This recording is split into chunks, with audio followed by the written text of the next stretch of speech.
You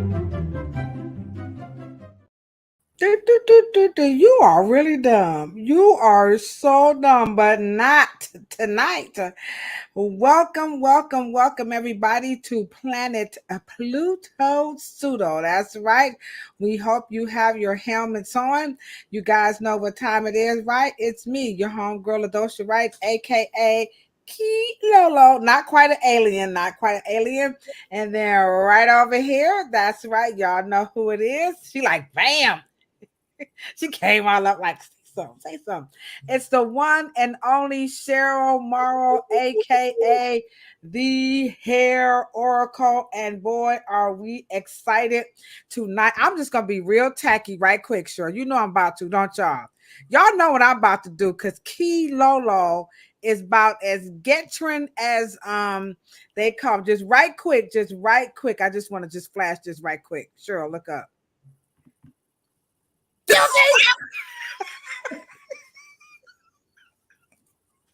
What's up, good people? Sure, like Ladosha, please. I'm not going to be nice. It's me, Key Lolo.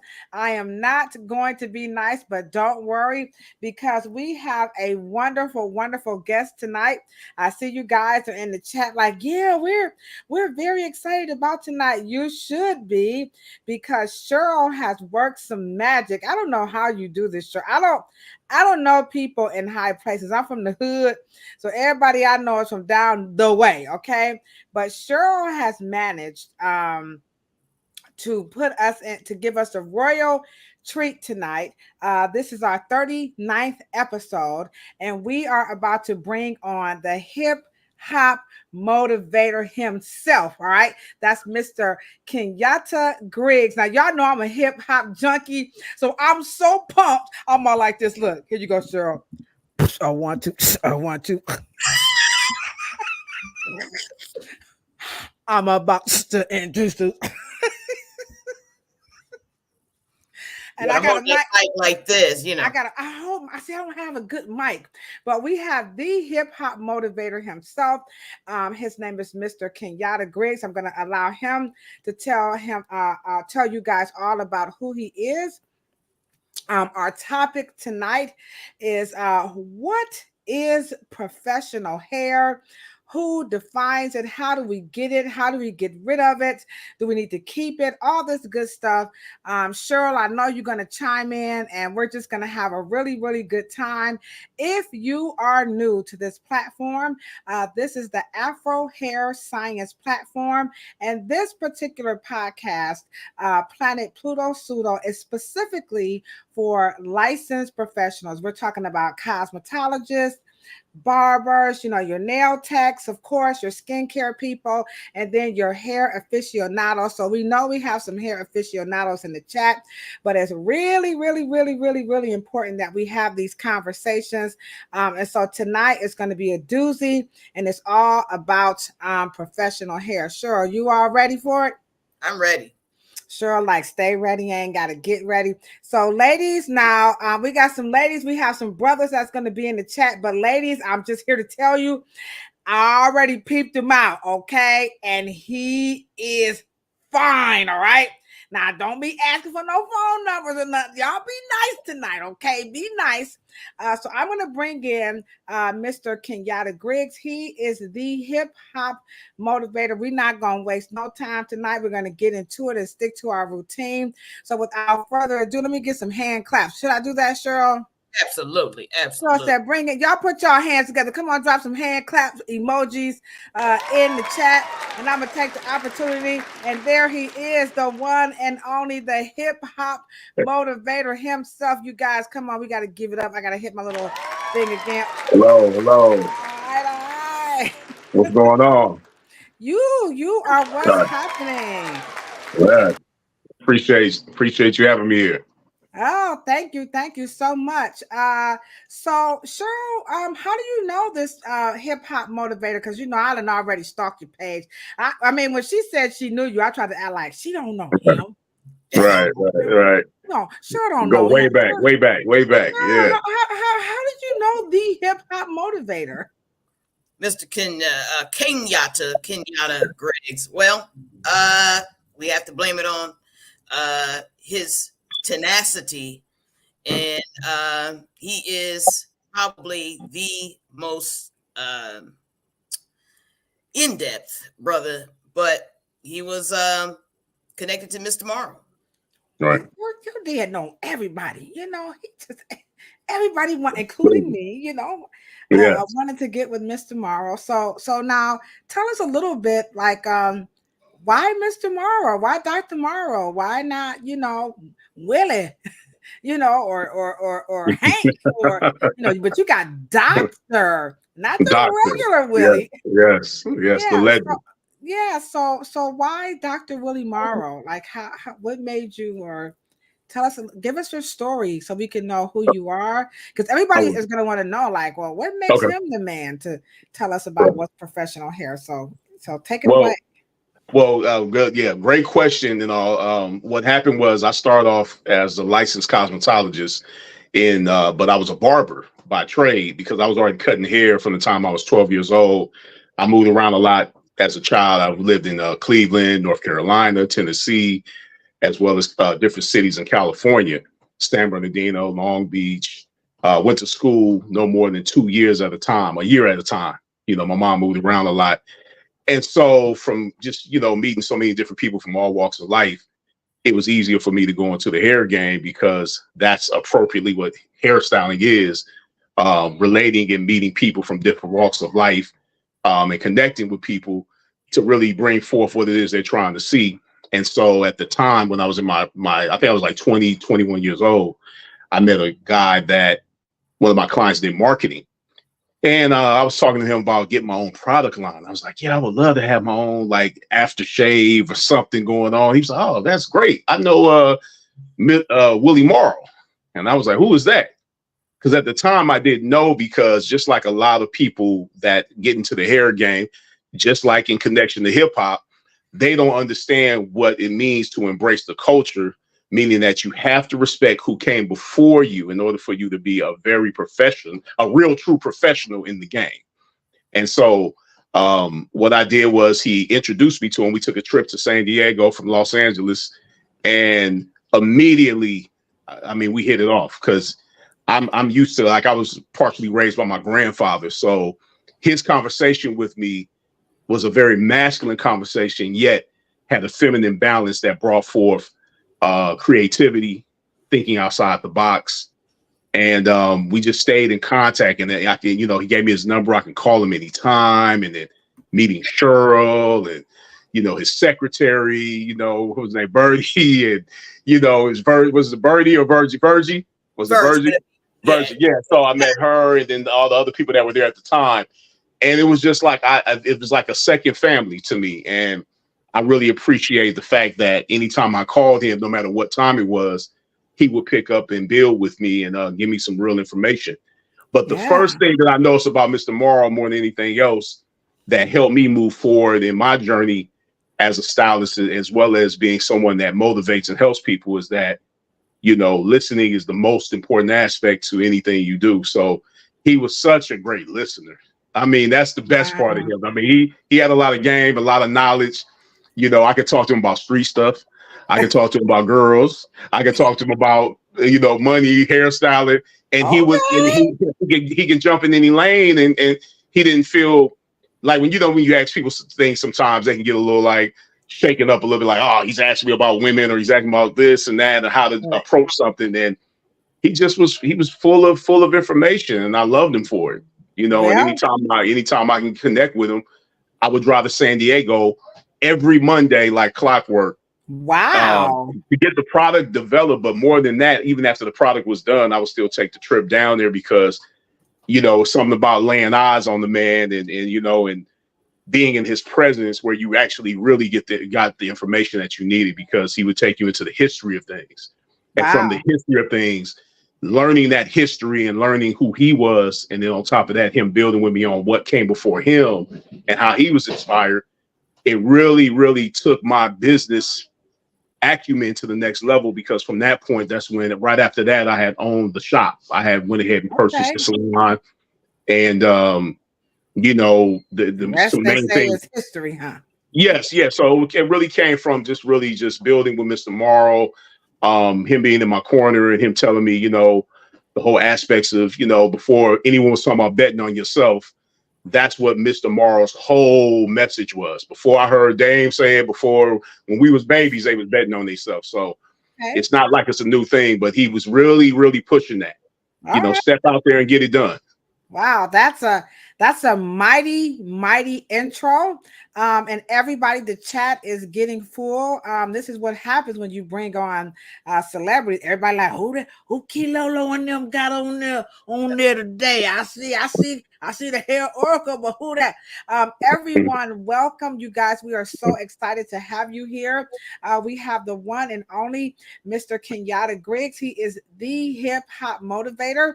This is our 39th episode, and tonight it is all about what is professional hair. So we're going to give some super duper shout outs.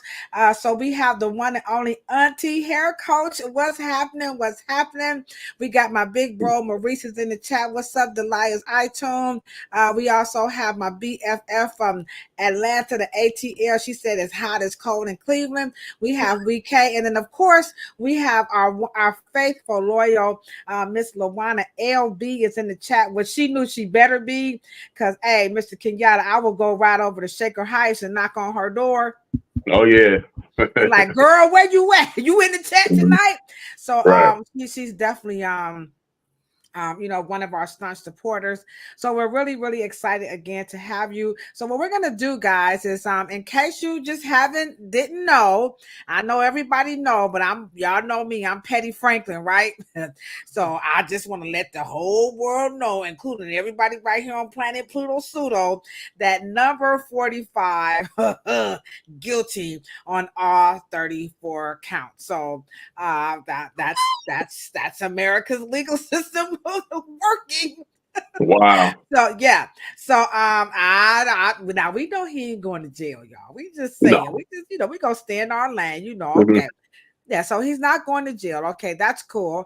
But also we just want to let you guys know again, don't forget, we got the 2024 Afro Hair Science Summit that's coming up, and we're going to just keep pushing that throughout the night. And then also, Mr. Kenyatta is kicking off our Brotherhood of Hair, Beards, and Image. And so this is our lineup. June is going to be all about brothers helping us with the professional side of barbering, cosmetology, hair, skin, nails, all that good stuff. So Mr. Kenyatta, we are just more than excited to have you help us kick this off. And so we're going to do our usual reels. So what we do is we get real, Mr. Griggs. So these are some funny reels. I think you're gonna like them. They're really to irritate Cheryl, because Cheryl is not in the salon or the barbershop, right? So she don't know really like how it be going down. So I picked these reels specifically to irritate her, just to get every now and then she'll give me a shock response. For the most part, she like, this how she be. Here she go. What you talking about, Willis?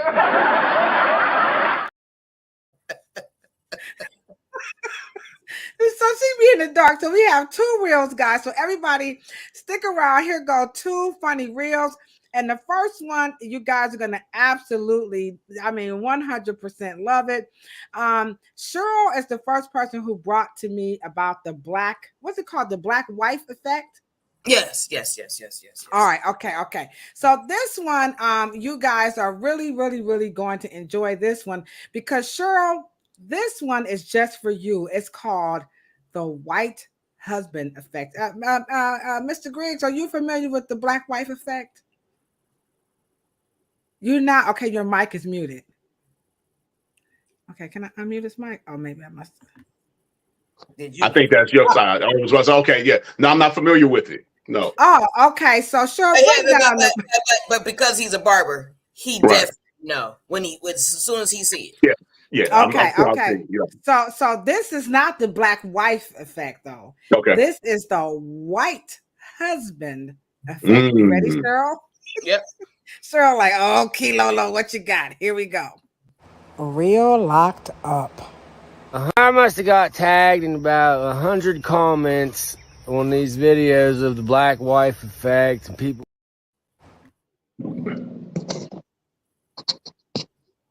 Real locked up. I must have got tagged in about 100 comments on these videos of the black wife effect and people being. Real locked up. I must have got tagged in about 100 comments on these videos of the black wife effect and people being like, Dalton, let's see your black wife effect. And, you know, I would love to have a bunch of before and after pictures and, you know, me dressed all GQ. Real locked up. I must have got tagged in about 100 comments on these videos of the black wife effect and people being like, Dalton, let's see your black wife effect. And, you know, I would love to have a bunch of before and after pictures and, you know, me dressed all GQ and stylish and real fashionable and shit.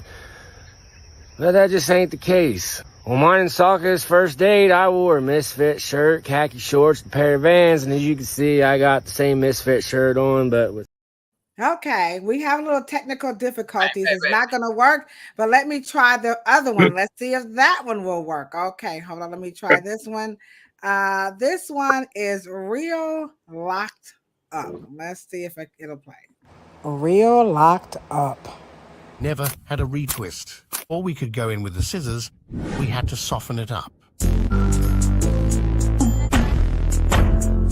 We thought everything was going well, but I'll let JJ tell you the rest. Alright, y'all, so this is JJ Law, guys. So here I am trying to cut through his hair. As you can see, it is very tough. That thing will not budge, okay? I'm trying to do a detox, trying to soften up the hair a little bit. I even had to have help because, yo, it was a lot. So I am washing it, you know, another detox, you know, just to soften it up some more because that thing felt like I had a boulder.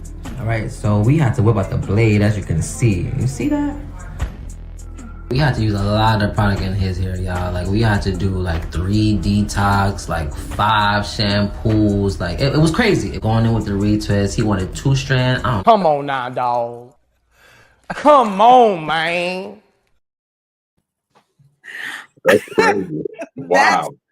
That's crazy. That's crazy. That's crazy. And so now you get a little glimpse as to why this topic about what is professional hair is really, really important. But before we get into it, Cheryl, what do you think about the detox with the lemon juice? And they had some what's that? Baking soda? Goya. Goya? Yeah. Come on, so don't be shy. Don't be shy. Look, I already know what I'm gonna say. You know, I'm just so glad in the end they got the scissors. Right. Yeah. Because they were going about it all the wrong way. Onto the razor. They put the razor on there at the end. Yeah. Right. Yeah. It's gone, and you know, I mean, because it just needed a whole new refresh. He didn't need none of that was right. So at the end of the day, if it wasn't for the razor to save the day, then it wasn't going to happen. Or they would have still been. Yeah. You said what? Part 1, part 2, part 3, part 4, part 5, part 6, part 7, part. Is that we got somebody in the chat saying, make sure we smile, okay? All right, we see you in the chat. We're gonna get our smile on. But that hair was kind of ew. It was like funky. All right, so let's hop into the topic. We're gonna get right to it. People are here, they're excited, they want to know all about what is professional hair, but I know everybody's thinking. They want to know what qualifies Mr. Kenyatta, the hip-hop motivator, to really help guide us through on what is professional hair. Now, I do have some reels that we use to just kind of help navigate the conversation so we're not all over the place. But a lot of people have no clue, like, who does he rap? Is he like a rapping barber? You know, is he look how they say it. What's up, my brother? My brother who introduced me to hip hop was in the chat. Do he got bars? You know, so they want to know who is the hip hop motivator? What does he have to do with hair? And then just kind of glide us into image. Yes, absolutely. Well, Hip-Hop Motivation is the name of the company that I started back in 2004 when I wrote my first project called Think and Ball Out, which was an audiobook paying homage to Think and Grow Rich by Napoleon Hill. And so what I did, I wanted to create books and projects from a hip hop perspective that was the tone of what the hood is used to. Because it was one day I was on my way to the club with a lot of my friends being designated driver, and an audiobook came on from Napoleon Hill. It came on when I turned the car on, everybody started laughing because, he sounded, white and corny to them. So from that moment, I had to hurry up and flip off the CD. And then as I was driving to the club, I thought to myself, like, what if I put together projects where he's saying the same thing? What he's saying is valid no matter where you're from. But the tone of it, a lot of people get turned off by that tone because, most Black people at my age range at the time in my 20s, they wanted to hear something more cool and they're like 1, 2, 3 in the place. Right. They want to hear who it is. Absolutely. Just in the tone, just really in our tone and how we talk. It's with a lot of different expressions and, different things. But what I did was with the company, I wrote the project. On the day I started writing the project, I got shot 6 times. And I completed the project in the hospital, got out the hospital, continued on writing and doing different things. I got with a guy named Damon Dash, who was also on the first project on a segment called The Secret of Balling, where I interviewed him about success. Because the one thing that was most important to me within the shop, I ask a lot of questions, and that's why I connected with Mr. Morrow so much, and including Cheryl's, because I believe in that, the questions is how you build and you get these answers you need. It's a form of research, and that to me is what makes one a professional is through education. And you can't educate yourself unless you ask initial questions, whether it's in your mind.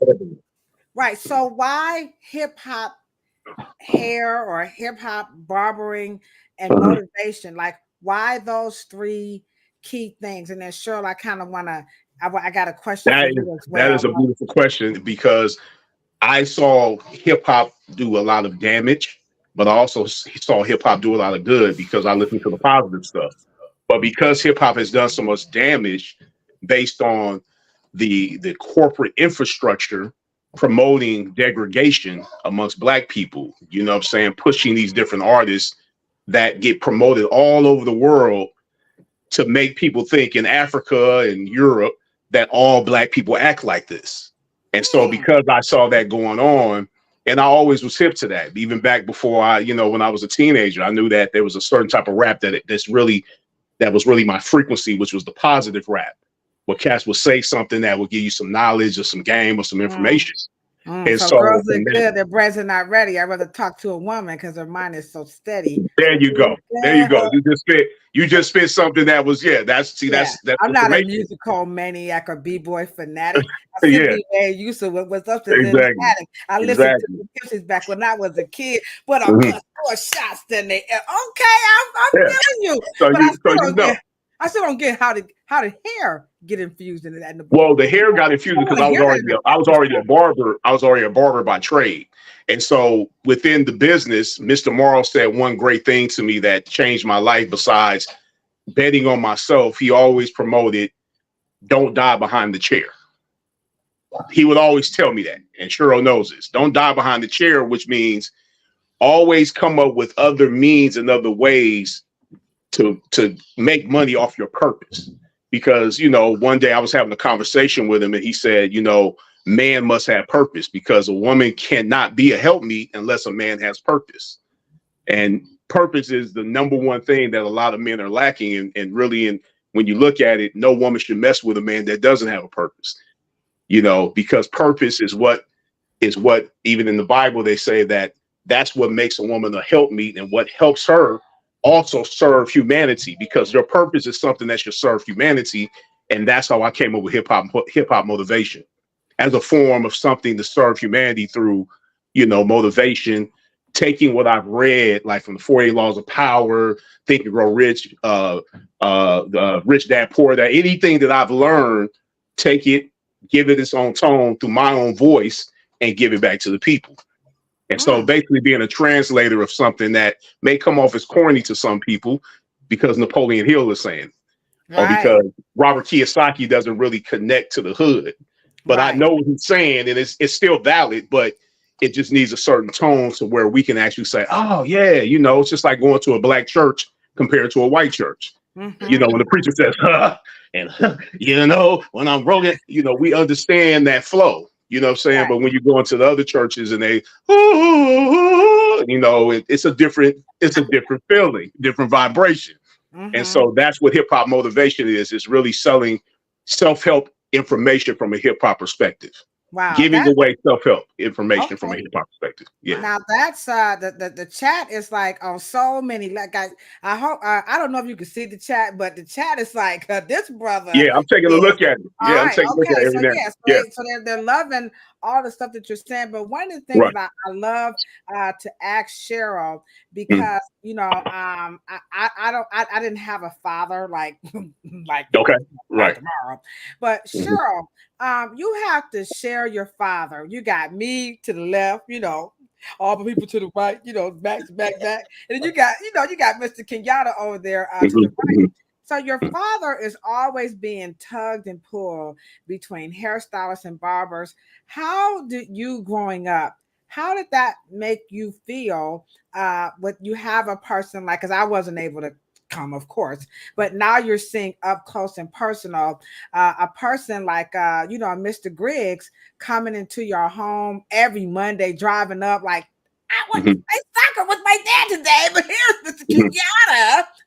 So tell us about your experience of like sharing your father with someone like Mr. Griggs and ingratiating yourself, because I'm a daddy's girl, like he needs to go. Yeah. Go home, Mr. Griggs. Go home, Kenyatta is my daddy. But Cheryl, you was not like that. So you and Kenyatta ended up becoming friends. Oh yeah. Cheryl would have been like, whatever. One of my favorite people to talk to and listen to. Yeah. So Cheryl, kind of share that, because I'm sure people want to know that. I mean, was it irritating? How did that? You know, just talk about that for a second before we get into the topic. Well, one thing a predecessor does, if they, even if it's kind of like not on the ego level, you know, eventually, you know, things come in transition, and so, but luckily for me, I found his world just as exciting as my own. I don't think I saw it any other separation, even though obviously I had other interests, and Dad had interests of gardening and stuff like that. But to elaborate on, you know, just how fluid Mr. Morrow could, you have to remember, I don't think there's a lot of a difference between a recording studio and a barbershop. Right. Really? Quite intimate. All right, hold on, chat. How many people in the chat agree with Cheryl that they don't see a big difference between a recording studio and a barbershop / hair salon? So Kenyatta is already like, yep. Now me, I'm like, I don't see that at all. Because people like don't want to hear. I don't want, like in our salon, they don't really want to hear rap music. But anywho, so how many people in the chat says they can see what Cheryl is saying? Because I don't see that. But Cheryl, go ahead, and then they're going to drop some I agree, I disagree. But go ahead. Well, and how I say that is because it's quite intimate. And you know, and Mr. Morrow has said many times, the barbershop is a black man's country club. And in that energy, you have men who can be a little freer, to express themselves in between sessions or whatever the case. These men bond. And if barbers are true maestros, if they're true maestros, they're spitting truth behind their chair just like they are behind that mic, right? Oh, Right. hold on. I got a bomb. Oh, wait a minute, Mr. Kenyatta. We got some bombs we be dropping in here. So she Mhm. just dropped the bomb on us right quick. Need that. Yeah. Yeah. And Right. so it's about instruction, so the barber's instructing, his crew, his staff, his clients, right? Some of the people who are sitting in there, and older gentlemen, middle-aged gentlemen, young gentlemen, and Head Start kindergarten boys. Yeah. And you may slide some ladies in there. And of course, the whole barbershop energy changes at that point. Those men, tell the other men, no curse, no Right. this, no that, no this, no that, until the lady, leaves. And that kind of it has some semblance of the recording studio. And so I see a natural fit for natural kind of next step and complete detail for Kenyatta to move in Right. both industries, as he can go ahead, Kenyatta. And I want to add on to that. So basically, like being in the barbershop and meeting so many incredible people, the one thing that was always in the forefront of my thinking was that there was everyone that sat in my chair had some form of knowledge and information to give you, whether it was a child on a booster, to the gangbanger, to the pimp, to the hustler, to the transsexual, the gay person, the straight person, the preacher, the teacher, whoever it was that came in my chair. They were all treated with the same balance of love and care, which is the that which defines my professionalism. And so that's the main thing, because nothing in the universe works without the principle of care, which is a generative principle. So without care, nothing gets done correctly, and then nothing grows and nothing changes. When we stop caring, that's when things also change as well. And so by my care in the business, I did my senses right in my chair, a senses of what to talk about and what to do. And then I did the first podcast situation with Damon Dash, and which was called Hip-Hop Motivation. It's on YouTube, where all these podcasts come from what me and Dame did, from Drink Champs to, we got all these guys talking about it. No brag, but it was something that was innovative. I would cut his hair on the video, asking him questions about business. Yeah. Right.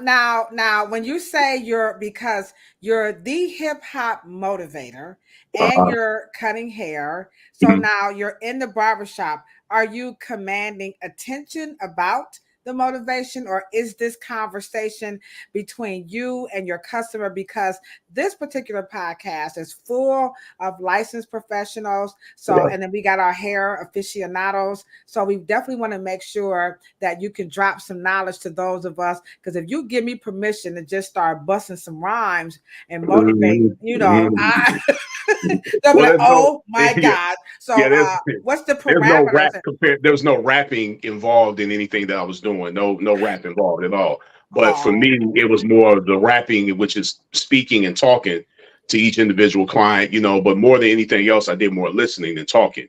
Okay. I will talk and respond, but I'm a listener at that, that's one of my superpowers, because I trained myself through listening to audiobooks to be a appropriate listener, and just, dialogue and whatever. And so, from there, and then, so I wrote books, and I wrote a book called Culture Vultures, put that out. We coined the word, and, that book is available on Amazon, and I'm still going. I got a project I'm working on now called Conscious Father, because now I'm a single father of 2 young children.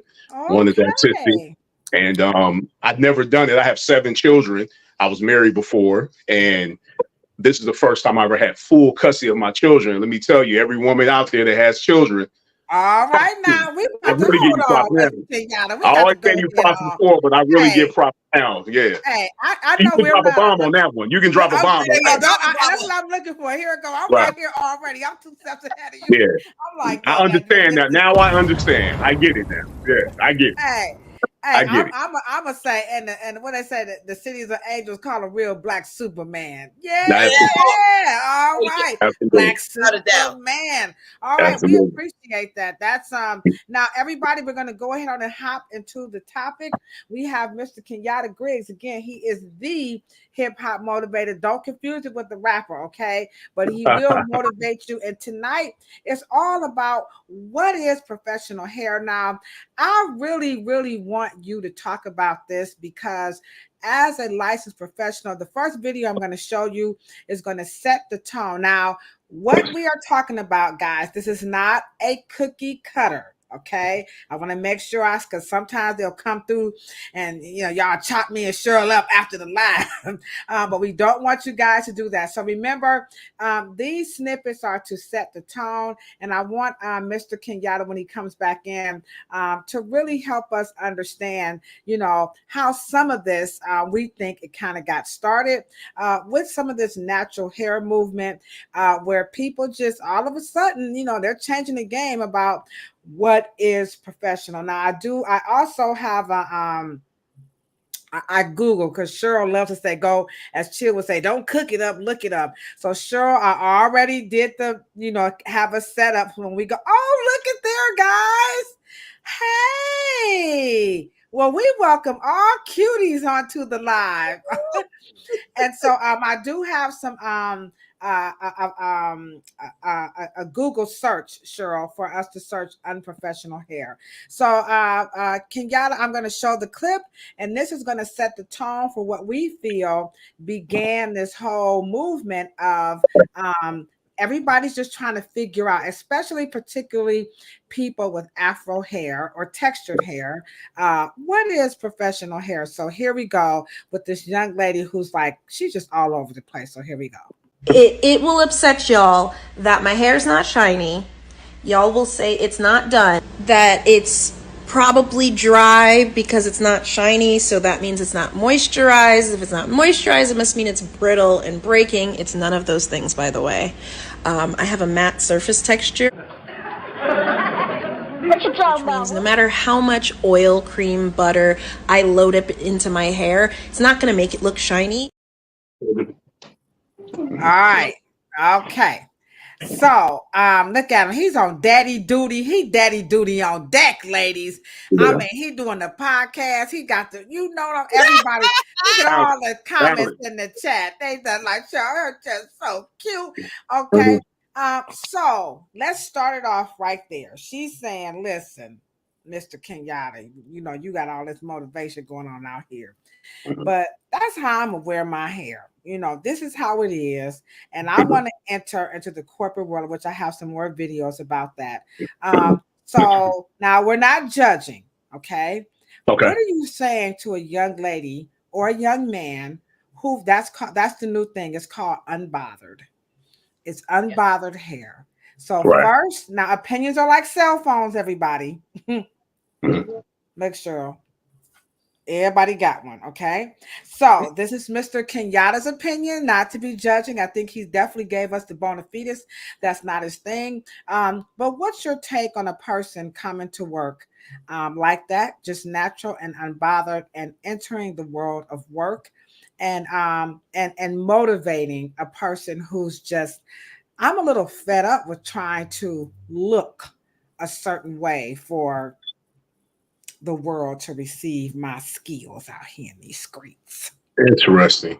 That was an interesting video, and that's an interesting question, because my only question first to answer the question would be to, I basically feel like how we feel inside reflects on the outside. So I would go deeper into like asking that person, well, what is it that they're really trying to accomplish doing these things? Are they going for people's opinion? Are they trying to shake people up with the way they're looking? But at the same time, if they're confident enough to wear it, I don't see what the problem is really. I mean, this is our hair. We have hair, they have fur. So, rock it, baby. If you feel confident about it, rock it. Do your thing.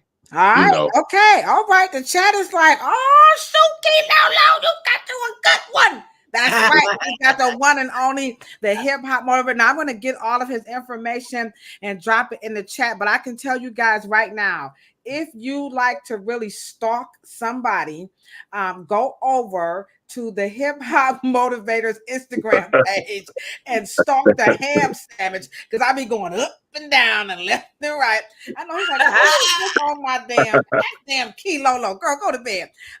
So my brother is in the chat. He is saying amen. All right. Now I just want to go a little bit into this topic that the comment that you made. What are you trying to accomplish with that look? But if that's your thing, he said that's your thing. So here's a gentleman who's doing exactly what you are talking about. So let's get your take on this one from a man's perspective. All right, here we go. On this week's episode of Silent Resistance to the Status Quo, I decided I was going to rock an afro for the week at my Wall Street job. Sometimes I do this just because I'm too lazy to find someone to do it, but mostly to see if anyone says anything so I could walk my ass to HR and file a discrimination suit. Ain't nobody got time for that. All right. Sure, I got some good ones for him. Okay, so you do have people, and then sure, we're going to slide you into about the little crown act here, all right? So we do have people who are literally, you know, they're doing this to see if they can catch a lawsuit, you know? Cheryl, I'm going to have you take a stab at it. Is this a good way to get you a lawsuit? Is just to go in there with your hair messed up, and maybe I could strike a deal and give me a Crown Act lawsuit. There are some people who think like this. So Cheryl, what do you say to people? Because we're cosmetologists, we have to deal with this. People come in and they say, hey, my job said I had to do this and I don't want to do that. I just want to, you know, can you do this and get you a good lawsuit going? Do you recommend help a brother and a sister out? Let's just say if that first young lady fell into the chair of Kenyatta, we would have got a nice little shape up. Yeah. Rock that real quick. Put some nice, beautiful Afro mean sheen in that. Yeah. And like he said, if you comfortable with it, the world will be comfortable with it. Absolutely. That young man, at the end of the day, right? He said he gonna take his braids down and rock his afro. I want everybody to understand. What do you think they was doing in 1964, 65, 66, Yeah. 67, 68, 69, 70, 71, 72, 73, 74, 75? What do you think they was wearing? So again, I think the natural hair movement has kind of like created a convoluted concept of what it is to wear natural hair in the corporate arena or any job, because that's all we did in a matter of almost a decade to 12 years. And maybe we have not shared that history with them. Maybe we have not exposed them to the issue. Maybe they don't realize that just because your hair is unchemically treated, that they can round it out, freshen up the cut, do some really great alternatives. I don't know where the generation gap is. The generation gap is obviously they don't understand that. Oprah Winfrey started with an afro, y'all. Yeah. Right, but we need and you're absolutely right. But Mr. Kenyatta, you are sure on this Key Lolo, right? I'm about here come Key Lolo. Y'all ready? Right. All right, now here's my thing. Before Kenyatta, Yatta, and Cheryl, Morrow, you know what I'm saying? What I want to know is how history gonna help me out. Because I don't have no problem with what they was doing in the 60s and 70s. But this is me right now. And I'm sick of it. White folks trying to tell me how to wear my hair. And I'm going in to bust up the chivalry. So how is history going to help me behind this chair trying to get some money and make these duckies and get these coins out here? And I'm not understanding what y'all saying about history, because Mr. Kenyatta, I heard you talk about you got to know your history. Now Cheryl coming back around like she Cornel West. You know what I'm saying? So history, how history gonna help me behind the chair and help my people with their hair, Mr. Hip-Hop Motivator? Well, I'll start off with saying, if you don't know where you've come from as a people and just as a culture alone, You know, there's cultures in hair. There's the culture of hair care, black hair care. Well, we got to change it. The I mean, culture of I hip hear hop. that. Yeah, you can change it, but you have to also remember that you have to keep in mind that you have to have respect for the things and the history that has been put forth before you, because the history before you, the respect of that will develop the care principle within you to do a better job and to do greater things beyond what our ancestors have done with what they had, you know. And so that's the whole name of the game, just like in hip hop. Like in hip hop, since we're talking about hip hop, the rappers that don't know the history of who came before them are usually the rappers that are short-lived. The ones that knew the history and who started this and who did that. Everybody knows hip hop knows that Nas, he always talks about, came from Slick Rick and Cool G Rap and Rakim. You have respect for the people that came before you. In turn, that respect will turn into greater things for yourself, because you can then innovate and bring things forth that your predecessors weren't able to do at the time. And that's the name of the game. How's that going to help me expand on you expand on that. On that. Mm-hmm. One of the things that the law in this country prizes themselves as, and it's called case law, which means cases or history. It's what happened before. So if you are moving forward, and if you really wanted to be and get your hustle on and get your lawsuit on, wouldn't it make sense for you to be able to prepare your attorney to let the prior employer that you're having trouble with, wouldn't that make sense to present to that employer that his father and forefathers and foremothers did not have a problem with it, and now we are just having a decade or two. So at the end of the day, if you don't know it happened before, you don't know how to defend yourself. How would you defend yourself? Present your case. You don't have to. You have to understand that this is not a matter of prejudice. This is a matter of ignorance. This particular employer does not know that this particular hairstyle was worn in this decade, that time period. So if you wanted to get your money grab on, then you need to bring your history as one of your assets to be able to cash in for that check. Oh, bring your history as your assets. Now again, this P Lolo. So Mr. Griggs, how is that gonna help me with my hair though? Because now I know some history, but this is my hair now, and you told me if I feel like I can rock it, you know, but now don't nobody trust me. No, they won't let me examine their vaginal parts. When I pull them over, they think I'm crazy. So I got the history. So Mr. Kenyatta, how is the history gonna help me with my hair? Because you're a barber, Cheryl. You this what y'all do. So help me out. Go sit in that chair and be quiet. Let me round this out so you can get your sexy. Yeah, you know. It's like, I mean, things repeat themselves, as we know. You know, history repeats itself. We see with hairstyles. Once upon a time, you know, I know a few guys out here that are wearing the Jerry curl right now. I don't know if so much of it will come back as hard as it did in the 80s, but I think there's a great chance that something can happen, something can emerge, just like the flat top. Like, look at the kids now. They're wearing the sponge. They're sponging their hair at the top where we used to twist it. Because I graduated, I was in high school in the 90s, so we used to twist our hair at the top. And so hip hop was predominant at that time, but as we saw, history repeats itself. But the flat top didn't start there. It came from people before us. The same fade. Because even talking to Mr. Morrow, he used to always tell me that. Just take a look. It's the same principle. You know, the style may have changed a little bit, but it's the same hairstyle. It's just respect for the game. It's respecting the game, respecting the culture. It's not really so much about, because what happens with us a lot of times as people is we just think of everything as a money grab. But money grab, you see it, right? The money grab is good. The money grab is good, but you have to also respect the culture, the culture of black hair.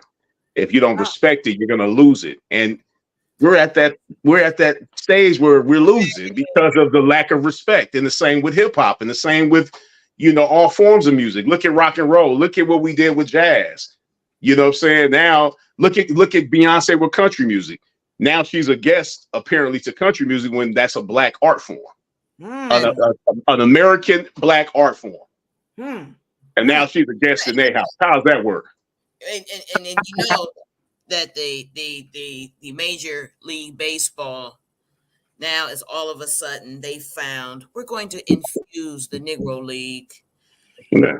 My grandfather was in the Negro League, so I know. Wow. You understand? Wow. So at the end of the day, they get it. At the end of the day, Major Baseball League is boring. Got to go to the ones who rocked our world and make our world work and make our world turn. Let's go get them. And so now, and it does. It's a level of respect, right? I agree with you. All right. Well, here's what we need right now, Cheryl. We halfway through, and you got to show them. Hey, the chat is on fire. We see y'all. Mr. Griggs is loving. He's in the chat saying, "Hey, everybody, he appreciate y'all." But Cheryl's gonna show y'all what y'all need to do right now to help change the narrative about what the ham sandwich and French toast is. Professional hair. Show them how to do it, Cheryl. Here you go. Press that. Press that.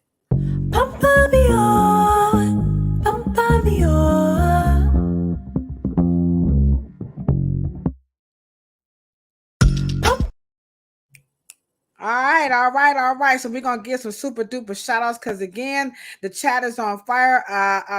Mr.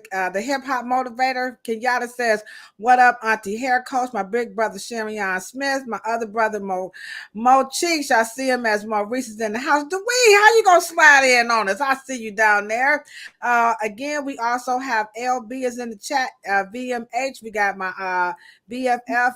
Monica is in the Chizzy chat. WeK, how you doing? WeK is definitely enjoying this very, very much.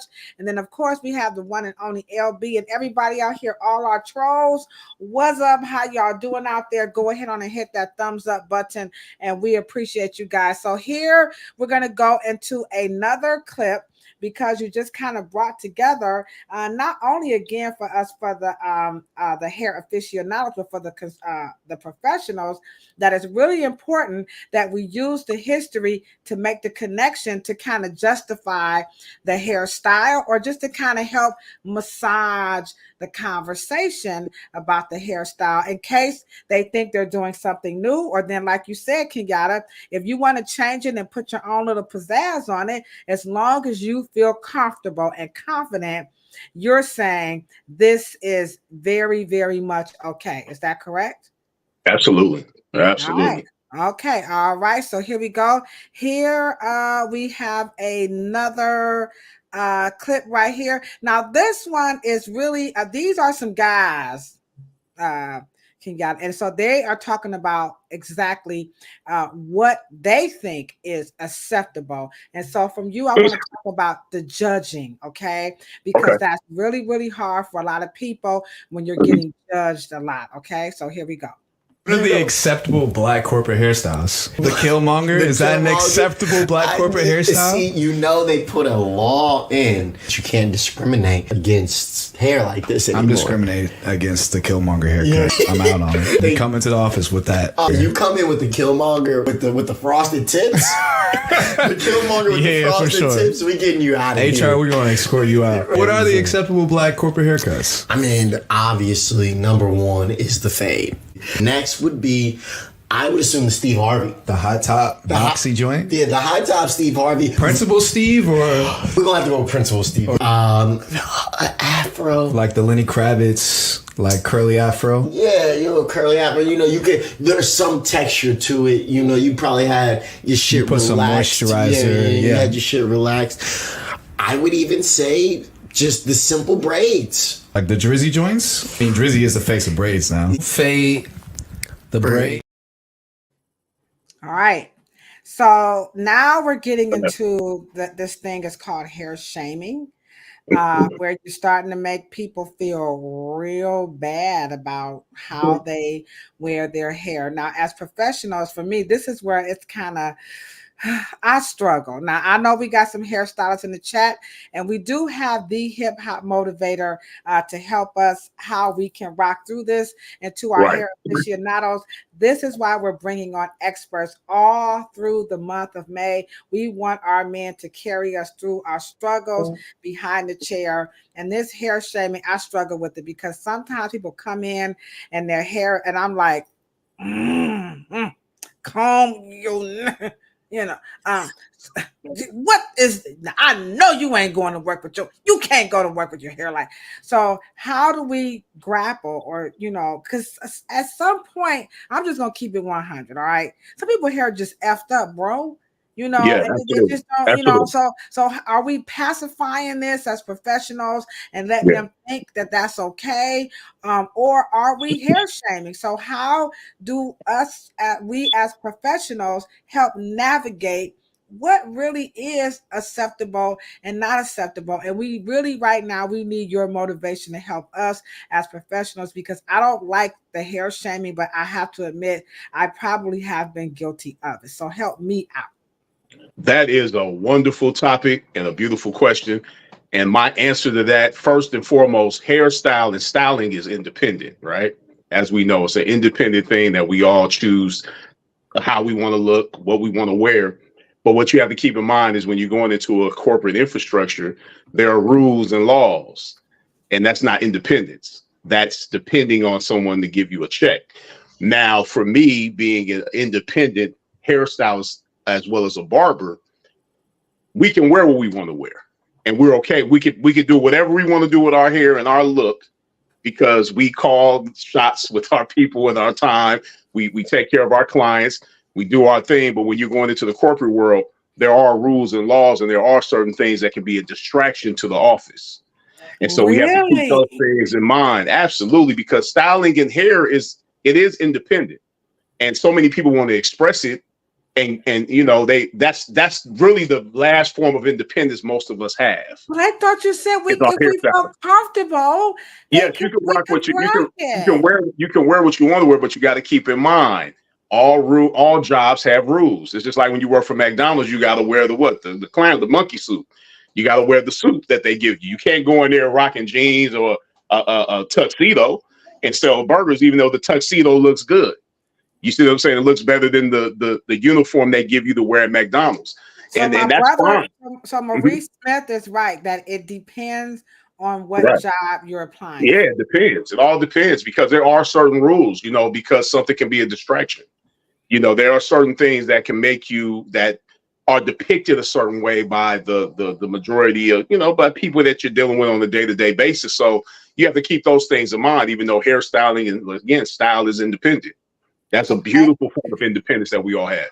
All right, so we have LB is in the chat saying, "Okay, Mr. Kenyatta, I'm working for these corporate people now, but one of them started making fun of her, calling her lamb chops, and then like passing." Okay, so now Cheryl, how can they handle? Because he just said, well, hell with that, kilo, inappropriate. So Cheryl, how do we handle when at work now they're saying, "Oh, can I touch it?" Hey, Keelela, you red and blue today, or like she said, lamb chop. So how do we handle? We trying to do what Mr. Kenyatta said, but now we're getting it from our, they say y'all could wear your afros, lamb chop. Let me just say this before you even would, like, let's say, approach a hairstyle, right? And you're going to change it, and what you're going to do, right? And what you will personally tolerate, right? And there could be a conversation, right? You can go to your supervisors, management staff, or your boss if you have access to them, right? What you can do is have a conversation with them before. And you can kind of parlay it into and checking the fact that I'm going to be, wearing my hair this way or that way, right? But you can have that conversation.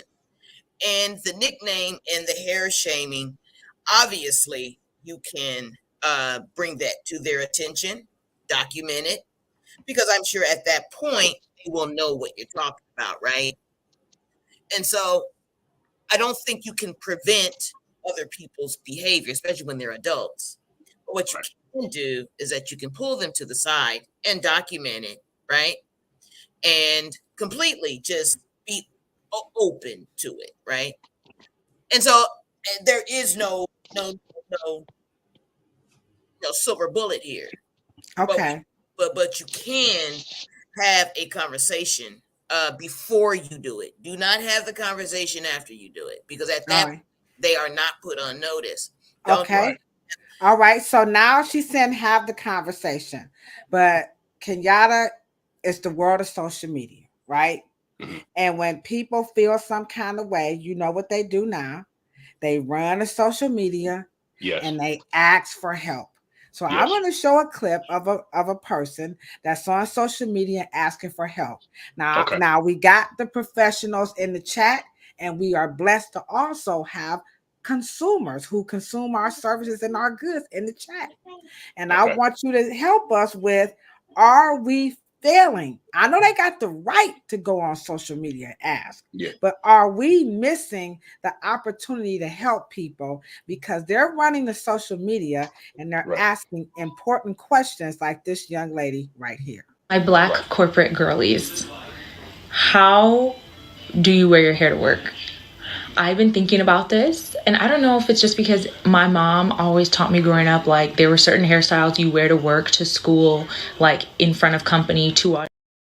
Let me try it again. My Black corporate girlies, how do you wear your hair to work? I've been thinking about this, and I don't know if it's just because my mom always taught me growing up, like there were certain hairstyles you wear to work, to school, like in front of company, to auditions, etc. And there's certain hairstyles that are for your like vacation time, like yourself, when you're not being seen, blah, blah, blah. And I really want to do this like 2 cornrow style, like it's like 2 cornrows into like these really pretty fishtails, but like, is that not like work appropriate?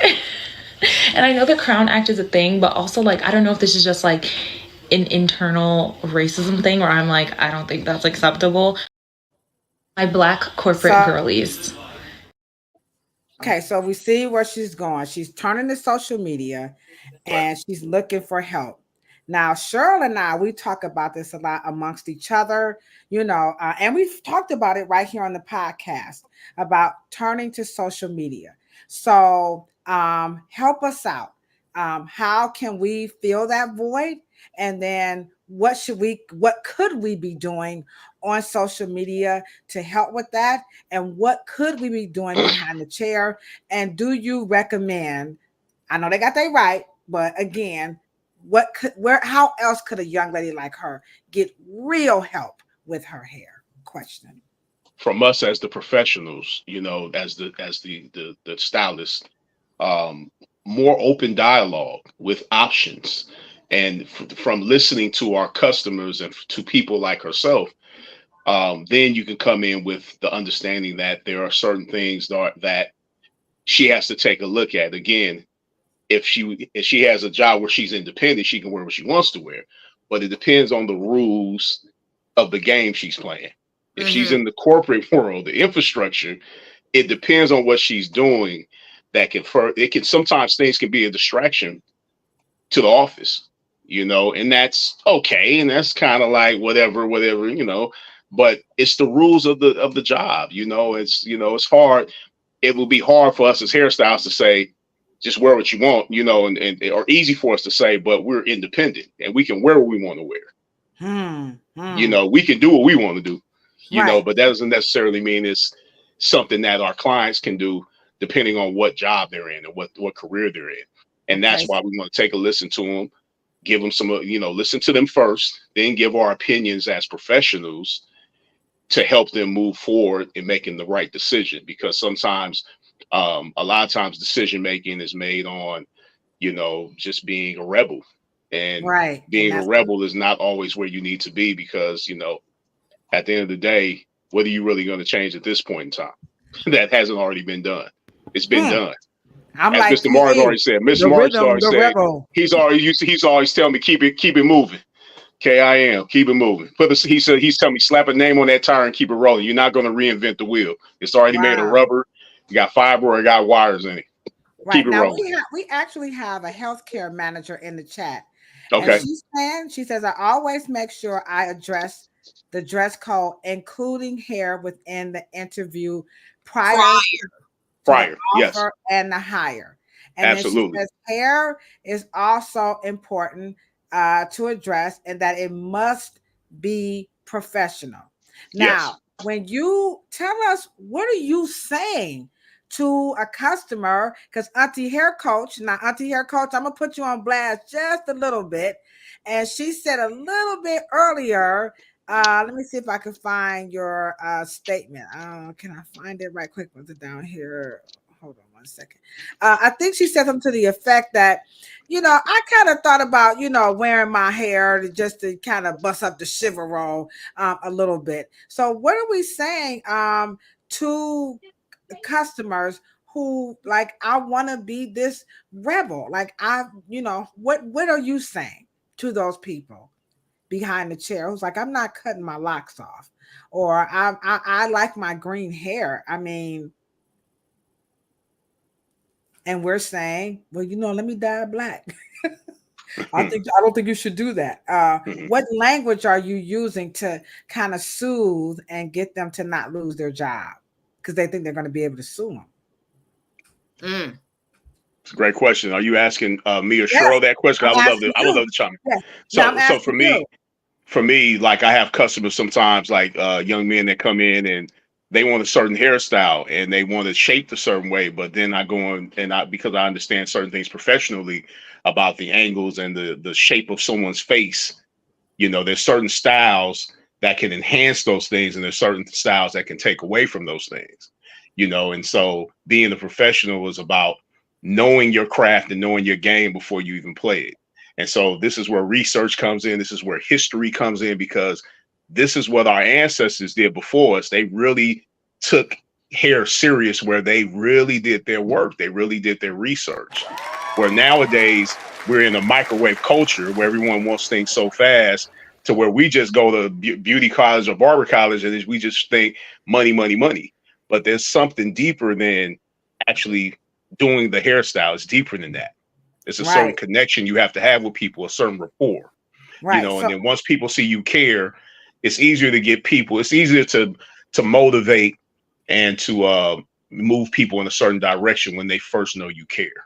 The care principle is a generative principle that always gives birth to everything that we put it on. Wow, that's very. I mean, hold on. Let me go ahead on with that one. You know what I'm saying? I can hear my brother. No, my brother said no, don't do that. He said go ahead on. That was definitely, most certainly, without a doubt, that was a bomb drop that we most certainly have to show that we care. Now, Auntie Hair Coach is like, that's what I'm saying. I think we have done control as stylists over what is deemed as acceptable. So Cheryl, kind of piggyback off of what Auntie Hair Coach is saying, that our role as cosmetologists and barbers, along the lines of hair coaching, of what the Hip-Hop Motivator just said. Yeah. So talk a little bit more about our important role of helping our customers navigate that angst. Like, I hear you, Kenyatta, but dag, I really, really like this shaved off, and I just want to, I remember being in a salon one day, and James Harris, in the fashion world, brought Karl Lagerfeld into the salon. And one of the things that I think I was out of uniform slightly, I had these houndstooth trousers on, and I was supposed to be in black and white. Anyway, but he did say, make sure you understand people treat you how you look. Hold on. Here we go. Here we go. Come on, y'all. Get them hammer emojis in the chat. Come on, sure. You never ever stop. You just never give it up. And so when he looked at me and he made sure that I was prepared, and he says, if you dress provocative, people will treat you provocatively. They will not even care what comes out of your mouth. They do not care what's in your head. Yes. They only care about how you look. So as high hairstylists, we do makeovers. And what people don't realize about Kenyatta, he's also a celebrity barber. And he does a lot of the male clientele that are in the public eye, high profile celebrities in Hollywood, and he flies, and he's also on the movie sets. Okay, so the power of the persona, to be able to be a chameleon, to be able to change, to be able to portray, authority, or to portray that you're not intimidating, because we do know the power of image, right? Yeah. And so when you come to us, there are a lot of careers that you don't have to consider a fish 2 braids down the side. Also, have a copy of your company's dress code, please. And they don't really get specific with hairstyle types. Yeah. It's usually length. It's usually color. Yes. Okay, so as long as you can stay within those parameters, ladies and gentlemen, it's fine. They really, because what she doesn't understand, here we go again, and that's that lack of history. 2 fishtail braids has been worn before. She doesn't know. She could ask. She's asking people who are not going to hire her or has hired her. But that's what I'm saying. She's coming to social media, and I kind of see this in the hair salon where the social media is trumping the professional. Now I know you can say, Ladosha, stop being a crybaby, but that's a lived experience behind the chair. And Kenyatta, just that's why I wanted you to just help us with that, because is our industry competing with social media? How can we be using it? I mean, go ahead. Well, I don't look at it as so much as competing, because it's one it's like AI competing with natural humans. It's just to get involved with both of them will be appropriate for you at this day and age. You can go on Facebook, whatever you use, Twitter, or Instagram, whatever that you like to use. I think that both of them are appropriate, because the dialogue has to take place in order to further the culture of Black hair. There has to be dialogue, and there have to be professionals that come out like us sitting here and having these conversations that further the culture. Okay. And unless if we don't start doing this, what happens is we begin the grip of the culture continues to slip away from our grip over the years and over times. And at this point, we might be holding on to it with pinkies right now. Pinkies and these 2 fingers right here. I don't know, because Cheryl has a better take on it than I do with that, but it's slipping away because there's no dialogue. That's very powerful, but I'm gonna come back to you from Kilolo's side. I gotta give one more before we come out. I got you. You real good. Ready.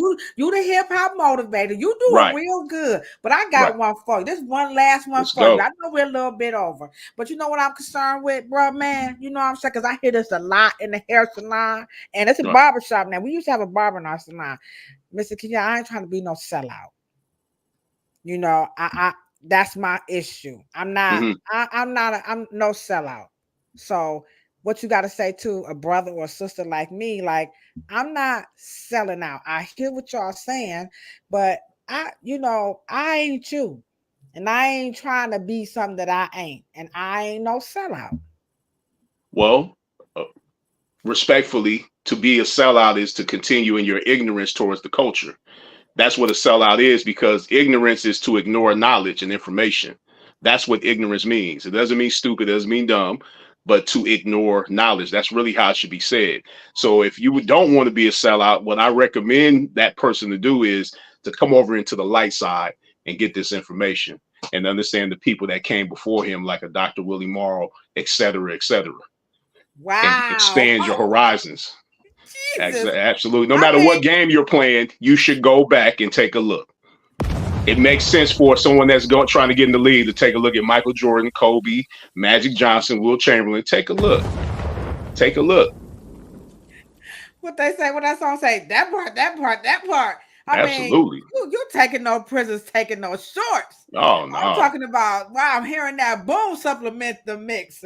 Gonna wrestle like the Bears. That's why I said respectfully, Kilolo. Respectfully. Oh my gosh. If you don't want to be a sellout, come over into the light and get this information. I mean, it ain't nothing you don't know. Talking about stay ready, you ain't gotta get ready. Cause when we're working behind the chair, okay, I mean, everybody is like boom, bop, bam. Yeah. Okay, you ain't never scared, because again, these are lived experiences and Yes. encounters that we have behind the chairs because these customers are real snazzy. And Yes. sometimes we don't have the vernacular, we don't have the senses, we don't have the training to handle and to help navigate them, through these circumstances, because this is why they're here, and Yeah. they kind of feel like we're the help, right, Yeah. Cheryl? So if I'm paying you, so I don't need you. I'm paying you to do this. So you do what I tell you to do. And then we're kind of like, deers, frozen in the headlights. So help us with that, Cheryl, when you have people who are just really aggressive, like they hear us, but they're real, that visceral. You know what I'm saying? Yeah, I've had that. And I'm gonna chime in after that because I just had a situation like that. Okay, so Cheryl, what do we do with that visceral? Like, I'm paying you, and it's really, it's a very uncomfortable feeling.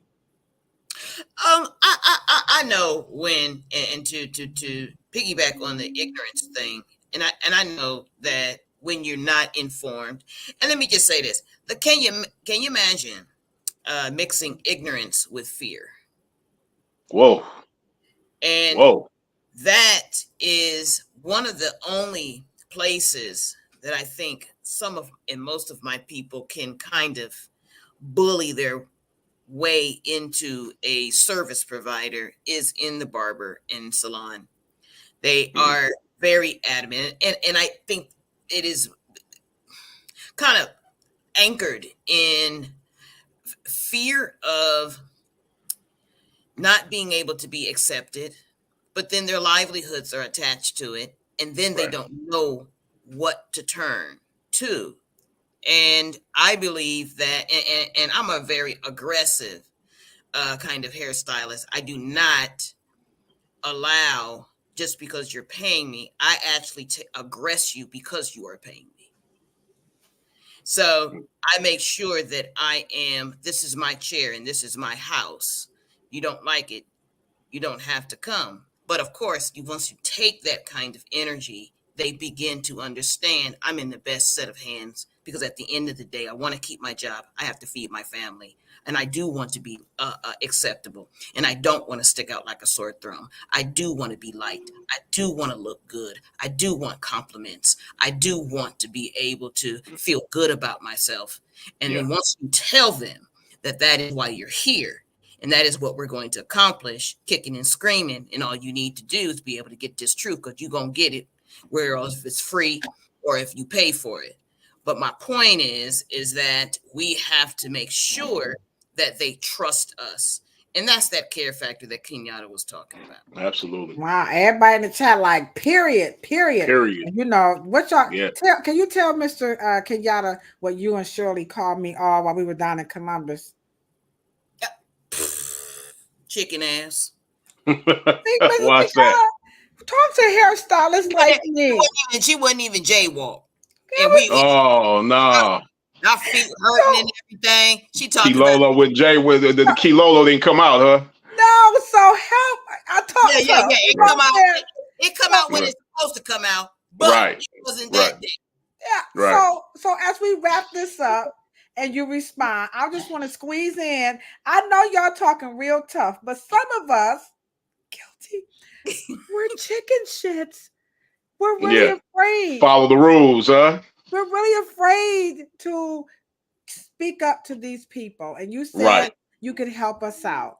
So help us out. For all the chicken shit cosmetologists and barbers. Oh, yeah. How y'all doing out there, Keith? Y'all know the ghetto. Peace to all. We talk smack. But Mr. Kenyatta's going to help us out. So help the chicken shits out. Yeah. I would just add on what Cheryl was saying, like I learned a long time ago, there's a difference between a customer and a client, and clients actually are the people that we are hands-on with. And sometimes customers come in and they just want what they want until we develop that relationship. And so it's very interesting because as of recent, I've been really heavy on studying the chakra system. And I know that a lot of us as hairstylists are in survival mode, which is the lowest chakra, which is the red chakra. We down here. And it's not until we get to the heart chakra to where we can actually go above and raise our consciousness and awareness and actually connect with these people, because the care principle again is connected to the heart chakra. And when you get here, this is when you become an active giver of information, your time.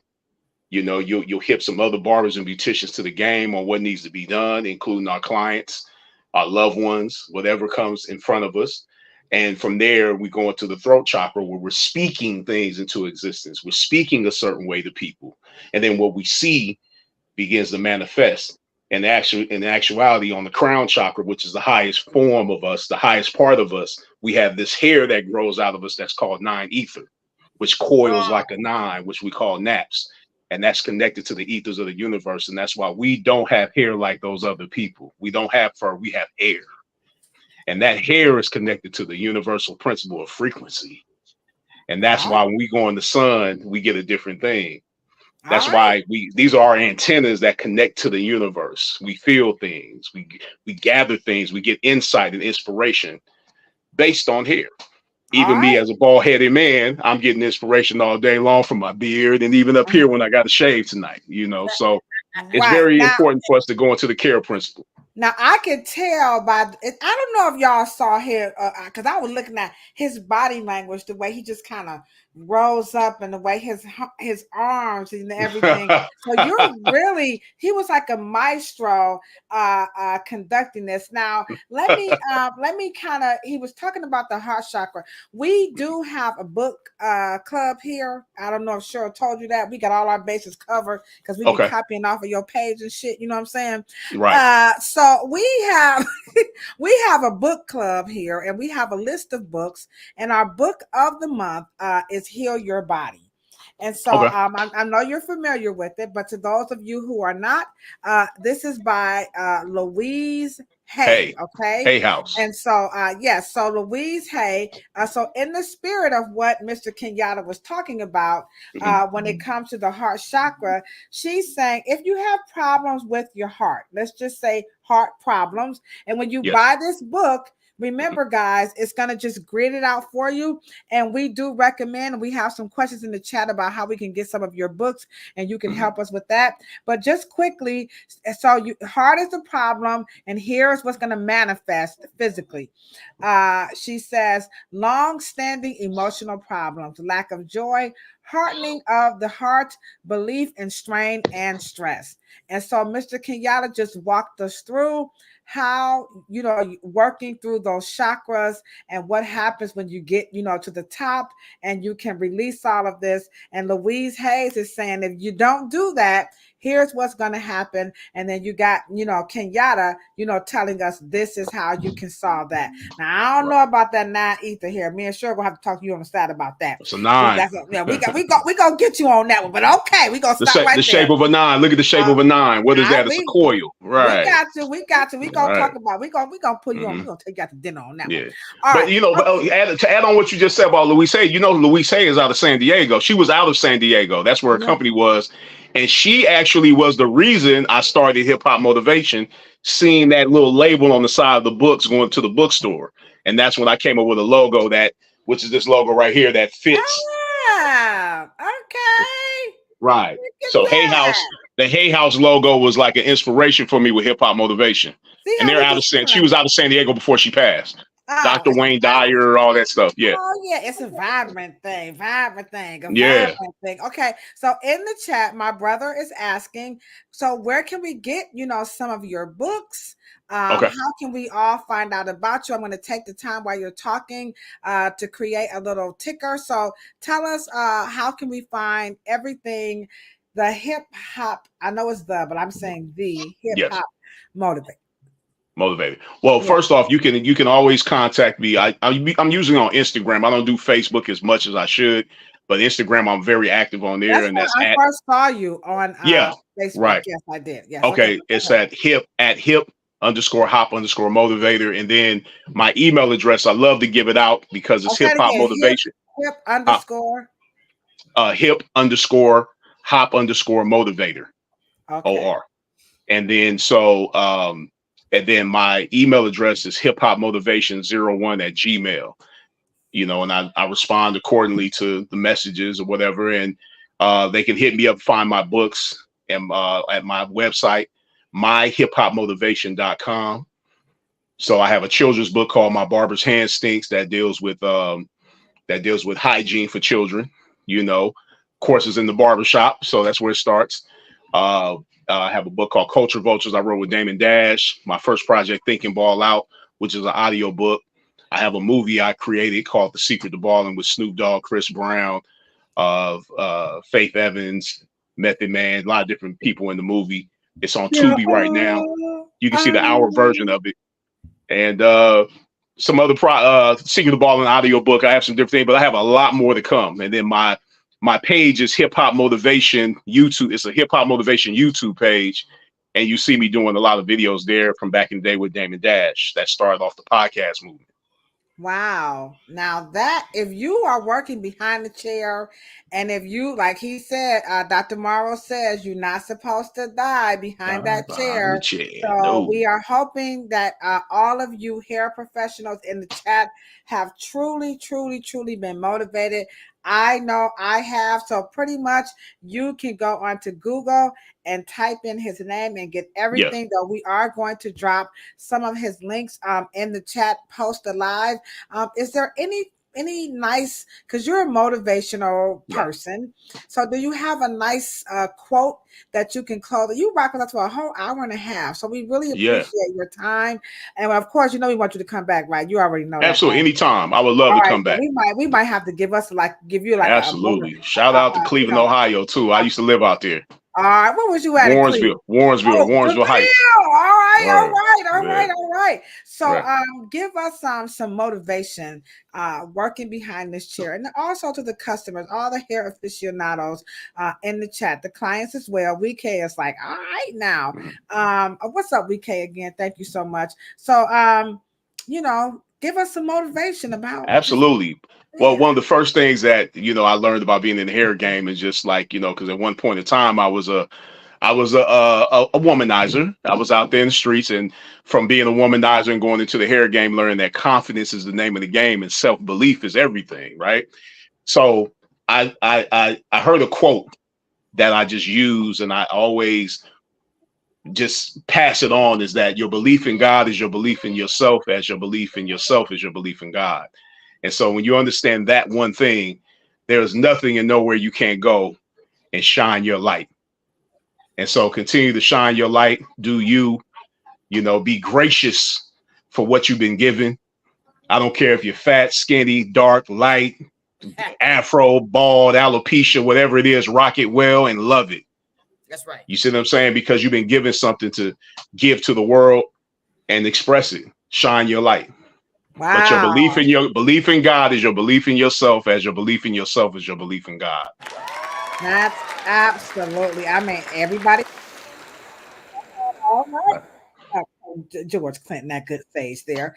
Cheryl, you're the hair oracle. You're if it wasn't for you, we would not even have the blessed opportunity to have him in our presence, and the entire chat has truly enjoyed. We have all learned. I know I have from you already, and I can be a little less chicken shit because of you. So thank you very much.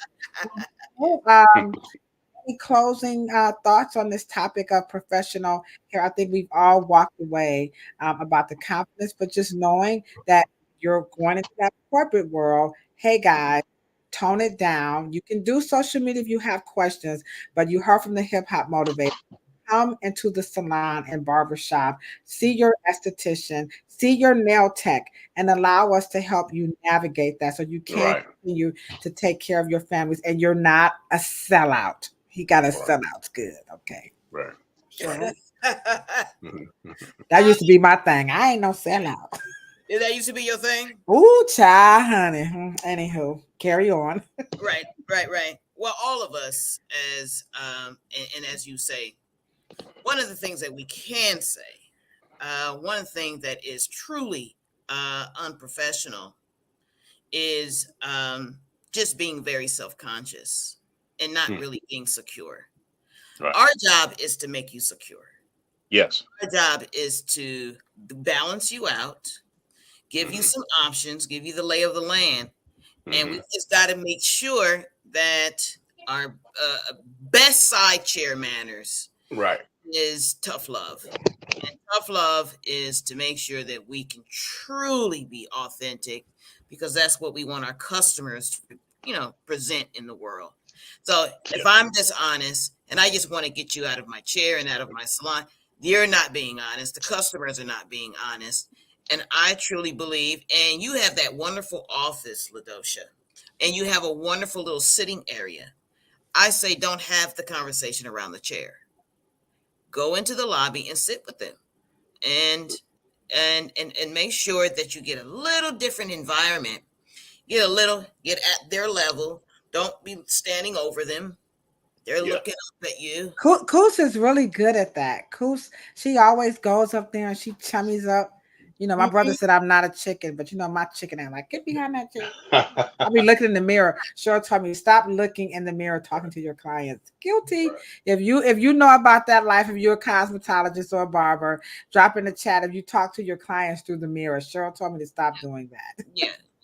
It's all energy, because at that point you're not in the chair, you're not there yet, but you do want to greet them and sit down, and so you can change the energy about your interaction. Yeah. Because and then sometimes a doctor will sit down. He'll take the stool and he'll sit down and he'll get slightly below you, look up at you, even though he's in charge, but he is trying to change the energy and to make you feel comfortable, and to make sure that if we do have to tell you some harsh truths, then you got to, trust me with it, and we have to do our best. And I think that the hair coaching positions are going to be so much more well used. And like Kenyatta said, people don't care how much you know until they know how much you care. It's just as simple as that. Cheryl, to add on to that, that was interesting. You said that about sitting down and also getting a little lower, because years ago when I went to a marriage counselor when I was in my 20s, I remember that they were saying, don't stand up over your significant other and speak to them. Like she's sitting down or I'm sitting down, and this, and then even with men and women, sometimes a man is taller than the woman. That can be intimidating. Wow. And it also changes the dynamics of the conversation. So he recommended sitting down anytime there's some serious business that needs to be discussed, because it makes it more personal. Wow. Yeah. Wow, this has been like I'm like everybody in the chat. This has truly been the bomb. I never know like how things are going to pan out. I'm always living in the joyous expectancy of the best. I'm sure you know what book that came out of as well. But anywho, because I read those kinds of books too. I just want to thank you again, and we really, really appreciate you. If I could see you in real life, I'd give you a real life standing ovation. But I think the chat speaks for itself. It stayed full. Nobody came out. So you are definitely on your A game. Again, we just want to take a moment out to remind everybody, email us at afrohairscience@gmail.com. If you're just in need of a little bit more help beyond what you see here, Cheryl and I, we've got you faded. Also, don't forget, be on the lookout for the Afro Hair Science Summit 2024 is going down with Mastering Textures 2.0, the Ladosha's Tone, and the C-Suite. We rocking it out live and direct at the Reverence Design Team Hair Salon. You just cannot miss that. And then also, again, we want to give a super duper shout out to the Hip-Hop Motivator, Mr. Kenyatta Griggs. He kicked us off with the brotherhood of hair, beards, and image. This is how it's going down every Thursday on Planet Pluto Pseudo. It's all men navigating us through our experiences behind this chair professionally. So everybody always talking about, hey, y'all don't have no guys on here. So we had a very handsome, intelligent brother by the name of Kenyatta Griggs, aka the Hip-Hop Motivator, and also a real black Superman. Y'all can't get no better than that. You can check him out on Instagram at Hip-Hop Motivator. Don't forget the underscores. It's scrolling at the bottom. And you know what we say when we're signing off, right, Cheryl? It's always about good, better, best. This was mine. You ready, Mr. Griggs? This is what my mama used to say to me. Good, better, best. Never let it rest until your good is better and your better is best. And can you introduce us to your beautiful, This beautiful baby? This is Kim Osset. Say, I'm Kim. I'm Kim. Say hi. Oh, everybody, let's say hey, Kim. Oh, this is so wonderful. How old is she? She is. Say how old are you? 5. Oh, she is so beautiful. It looks like a little cute little emoji. Thank you for coming in to say hello to us, Miss Kim. Absolutely. It's perfect timing. It's perfect timing too. It's bedtime. Yeah, you got it right. Okay, so finish it. All right. Okay, so that's it. Salute to everybody. We'll have you back on. Thank you so much. Anytime. I would love it. I'm gonna send a copy of my book, okay? To your daughter. I have a children's book. You're gonna love it. So you have a good night. We appreciate you guys. Okay. Y'all have a wonderful night. You send the video to me as well, right? Next week, and we're starting it off. It'll be on YouTube. Yes, okay, gotcha. Yes, it'll be on YouTube. Yes. And we're gonna be back next Thursday. Bye. And we're gonna be back Thursday. We're gonna kick it off with Mr. Kefele, the king of rock. Woo, you talking about some good juju coming through. Mr. Kefele is just thebomb.com. He's going to be joining us next Thursday. We're going to be back here at 10 o'clock. So we want you guys to get ready to join us. We have a wonderful lineup for the month of June. You guys are going to love it. Our book is going to be The Secret. And I think Mr. Griggs is going to love that we selected that book. So you guys have a good night. Cheryl, I'll play on your phone a little bit later. Everybody in the chat, we love you. Oh, also, I want to send some super shout outs to some people who have been supporting the Wright hair care products. All right, we got John H, we got Jeannie C, we have Alexa H, we have Miss Petra H, and then we have Christine M, and they are from the states of like Pennsylvania. We got Michigan, we got Maine, and we have Texas, and Pennsylvania is in the house. I appreciate you all for supporting the Wright hair products. Okay, you guys have a good night, and we're going to see you back here on Planet Pluto Pseudo at 10 o'clock with the king of lock, the one and only Mr. Kefele. And we appreciate you guys. Have a good night.